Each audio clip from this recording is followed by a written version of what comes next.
this looks like fun, it's because it is. No roof, 2 seats, and 4 wheels connected deeply to the road. But a lot of people, mainly men, haven't been able to truly understand or feel the fun. Why? Because this is the Mazda MX-5, and when it first came out 20 years ago, it was quintessentially girly. With a new, more powerful engine. It was called the Miata, and it was as small, colorful, and light as a makeup compact. As a result, rich valley girls flocked to them in droves, while men kept to their pickup trucks. This is their newest one, and it's looked like this for a couple of years now, but nobody's answered the key question. Is it still girly? Well, in this color, with that hardtop and those rims, I'm struggling to say yes. The flared wheel arches, dual exhausts, and all-around sharper lines all contribute to making this look a little bit more masculine, except for the bucktooth grille.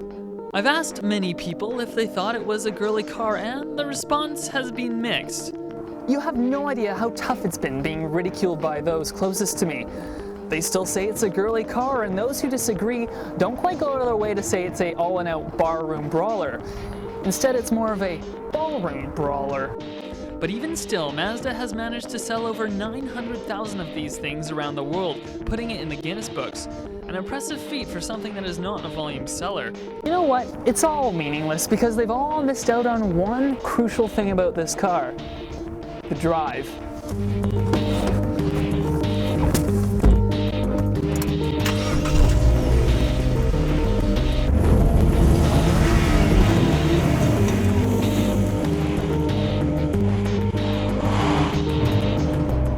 This thing drives like nothing else I've ever driven.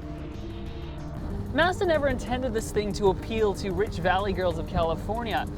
Instead, it was intended to be a throwback to those light and whizzy British sports cars of the 50s and 60s. That's why it's so small in every regard. It's a discipline the design and engineering department focused on when designing this car, and it's called Jinba Itai. When translated from Japanese, it roughly means horse and rider as one. But when they designed this car, they knew it had to be bigger, more spacious, and more aggressive, without diminishing the essence of the car. And that meant keeping it light. To give an example of the hard work they put into it, normally in a convertible, a hardtop would be an incredibly heavy proposition. But in here, it only adds 35 kilograms. It's also very low, but it's not so low that you feel like you're touching the ground with your butt. You can actually see what's going on around you. And I'm 6'4", and I fit. Just. But if you're any taller, you won't fit. And it's really a shame because you can tell they worked incredibly hard to make this thing drive amazingly. But it's on a backcountry road like this one where the Mazda really shines through. It panders to your every whim and desire. Everything from the steering to the gear shifter to the brakes all communicate exactly what's going on the road.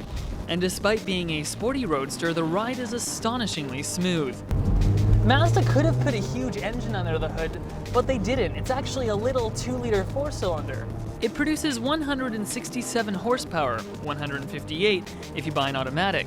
But if you buy an automatic, you're missing the point, because the engine is so rev-happy and the gears are so close together, you're constantly stirring the gearbox, and it's great. So what about the price? Well, it's not as cheap as I was expecting, but it's not expensive either. Prices start at $29,000, and for this fully chalked out GT model rise to 40 grand. But it doesn't matter which one you buy because they're all very well equipped and all very good fun. It's more a matter of how much you're willing to spend, but if you need the hardtop, expect to pay a minimum of $36,000. So, do I care that it may have a pedigree of femininity? No, because the Mazda MX-5 is way too much fun and way too good to pass up. Just put the car on like a tight-fitting dancing shoe and stretch your stuff, because it doesn't matter what other people think of you, you'll be having way too much fun to even notice. Jonathan Horst for BCIT Magazine.